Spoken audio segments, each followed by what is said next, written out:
राधे राधे, जय श्री कृष्णा। फिर से स्वागत है आप सभी का एक नई वीडियो में। आज हम इस वीडियो में बात करने वाले हैं कि हमारे घर में विराजमान लड्डू गोपाल जी की मालिश सर्दियों में आप कैसे करें, कौन कौन सी बातों का ध्यान रखना चाहिए और सर्दियों में किस तेल से लड्डू गोपाल जी की मालिश करना सबसे अच्छा होता है। छोटी छोटी सी जानकारी आज की वीडियो में आप सभी को बताऊंगी। साथ ही अपने लड्डू गोपाल जी की मालिश की तैयारी मैं यहाँ पर कर रही हूँ। आज का वीडियो अगर आपको पसंद आए तो प्लीज़ लाइक कीजिएगा और चैनल पर नए हैं तो चैनल को भी सब्सक्राइब कीजिएगा। तो देखिए, सबसे पहले तो सर्दियां बहुत हो चुकी हैं क्योंकि पौष का महीना शुरू हो चुका है और इस महीने में कड़ाके की ठंड भी पड़ने लगती है। तो ऐसे में लड्डू गोपाल जी की सेवा अधिक बढ़ जाती है, उनका ध्यान भी अधिक रखना होता है पहले की अपेक्षा। तो देखिए, हमारे दोनों ही लाला विराजमान हैं। रात्रि का समय है तो देखिए भोग सेवा हो चुकी है, आरती हो चुकी है और साथ ही लड्डू गोपाल जी को नाइट ड्रेस भी मैंने पहना दी है, तो वुलन ड्रेस नाइट में पहनाई है। तो देखिए, सर्दियों में आप जब भी लड्डू गोपाल जी की मालिश करें तो सबसे पहले आपको एक तैयारी ज़रूर से करनी चाहिए और बातों को ध्यान में रखकर आप इस वीडियो को ज़रूर से पूरा देखिएगा।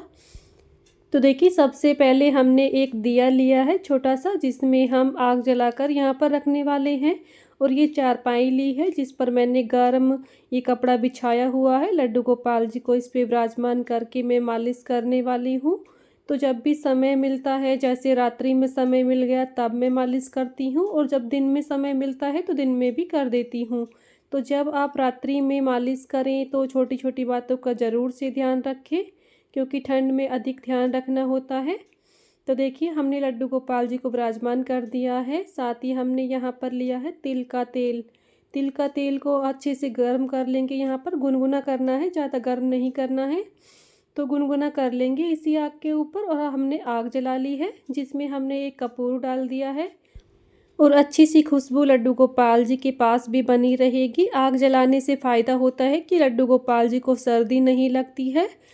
और साथ ही अगर आप दिन में लड्डू गोपाल जी की मालिश करते हैं तो आप धूप में बैठाकर ही उनकी मालिश करें, जिससे उन्हें बिल्कुल भी ठंड का एहसास ना हो, सर्दी ना लगे।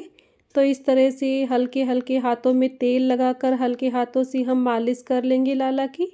और देखिएगा, आप इस सेवा करने में बहुत ज़्यादा आनंद भी आता है। हमारे लड्डू गोपाल जी बहुत ज़्यादा प्रसन्न होते हैं और अपनी कृपा बरसाते हैं। मैं ये भी नहीं कहती हूँ कि आप मेरी तरह ही करें, जैसा आपके मन में भाव लड्डू गोपाल जी देते हैं अपने भाव के अनुसार आप लाला की सेवा ज़रूर करें और उनका अच्छे से सर्दियों में ध्यान रखें। तो हम यहाँ पर देखिए आग पर ऐसे हल्का हल्का हाथ लगाकर और लाला को गर्माहट मिलेगी तो इस तरह से हल्के हल्के हाथों से हम लाला के पूरे शरीर पर मालिश करेंगे। तो देखिए, तिल के तेल से आप लड्डू गोपाल जी की मालिश कर सकती हैं क्योंकि तिल का तेल जो होता है इसकी तासीर गर्म होती है और सर्दियों में मालिश करने से लड्डू गोपाल जी के चेहरे पर भी अच्छे से चमक आ जाती है। आपके लाला कभी भी काले नहीं पड़ते हैं। अगर आप रोज़ाना मालिश नहीं कर पाते हैं तो हफ्ते में 3 से 4 बार आप लाला की मालिश ज़रूर करें। एक दिन छोड़कर आप मालिश कर सकते हैं। जब भी आपको समय मिले आप मालिश ज़रूर से करें क्योंकि हमारे लाला पूरा दिन इस तरह से बैठे रहते हैं तो वो थक भी जाते हैं और मालिश करने से लाला को आराम मिलता है जिससे उनको नींद भी अच्छी आती है। तो देखिए, इस तरह से प्रेम भाव से हम लाला की मालिश कर लेंगे। तो देखिए, सबसे पहले तो मैं आपको बता देती हूँ कि अगर आप इत्र से मालिश करते हैं लाला की, जैसे सर्दियों के जो इत्र आते हैं तो उनसे भी आप मालिश कर सकती हैं, लेकिन इत्र आप अच्छी क्वालिटी का ही लीजिएगा। इत्र को सबसे पहले आप अपने पलकों पर लगा कर देखिएगा। अगर आपको जलन महसूस नहीं होती है तो उसी इत्र से आप लाला की मालिश करें, वरना मैं तो कहूँगी कि आप लाला की मालिश तिल के तेल से कर सकती हैं या फिर आप देसी घी से भी कर सकती हैं। देसी घी से मालिश करना भी बहुत ज़्यादा अच्छा माना जाता है। तो गाय का घी ले सकती हैं या फिर आपके घर में जो भी घी है तो आप उससे लाला की मालिश ज़रूर से करें। तो देखिए, हमारे लाला पर कितनी चमक आ रही है और एकदम से कितने प्यारे लग रहे हैं। और जब भी आप लाला की मालिश करें तो नीचे गर्म ऊनी वस्त्र बिछा लें, उनका पिलो लगा लें, तो इस तरह से उन्हें आराम देते हुए उनकी मालिश करें आप। तो देखिए, बड़े लाला को हमने वस्त्र पहनाकर बैठा दिया है। अब छोटे लाला की बारी है। तो ये बहुत ही नाजुक से हैं तो इनकी मालिश हम बड़े ही प्रेम भाव से आराम से करेंगे क्योंकि ये हमारे छोटे बाल गोपाल जी हैं। और इनकी सेवा मैं राधा रानी के रूप में करती हूँ, तो इसलिए बड़े ही प्रेम और हल्के हल्के हाथों से हम मालिश कर लेते हैं, क्योंकि हमारे लाला गुलाब की पंखुड़ियों से भी नाजुक होते हैं। और मालिश करते समय आप कम से कम अंगूठे का प्रयोग करें, हाथों की उंगलियों से ही आप लाला की मालिश करें और इस तरह से देखिए उन्हें आराम देते हुए उनकी मालिश कर लेते हैं। तो देखिए जब भी आप मालिश करें तो इस तरह की व्यवस्था ज़रूर से बनाएं। उनके चारों तरफ आप जो बिजली वाला हीटर आता है उसे भी जलाकर आप कमरे में रख सकते हैं और लाला की मालिश कर सकते हैं, वरना आप धूप में बैठा कर भी लाला की मालिश करें। और एक बात और आपको बता देती हूँ, अगर आपके घर में एक से अधिक लाला हैं, यानी कि एक से अधिक लड्डू गोपाल जी की सेवा आप करते हैं, तो आप पहले एक लड्डू गोपाल जी की मालिश करें, फिर उन्हें वस्त्र पहना कर बैठा दें, फिर दूसरे लड्डू गोपाल जी की मालिश करें। तो इस तरह से आप आसानी से उनकी सेवा कर पाएंगे। एकदम से उन्हें आप सारे वस्त्र निकाल कर आप उनकी मालिश ना करें। इस तरह से आप देखिए चारों तरफ हमने गर्म रुमाल लगाया हुआ है और लाला की हम मालिश कर लेंगे। तो देखिए हमारे दोनों ही प्यारे से लाला यहाँ पर विराजमान हो गए हैं और उनकी मालिश हो चुकी है।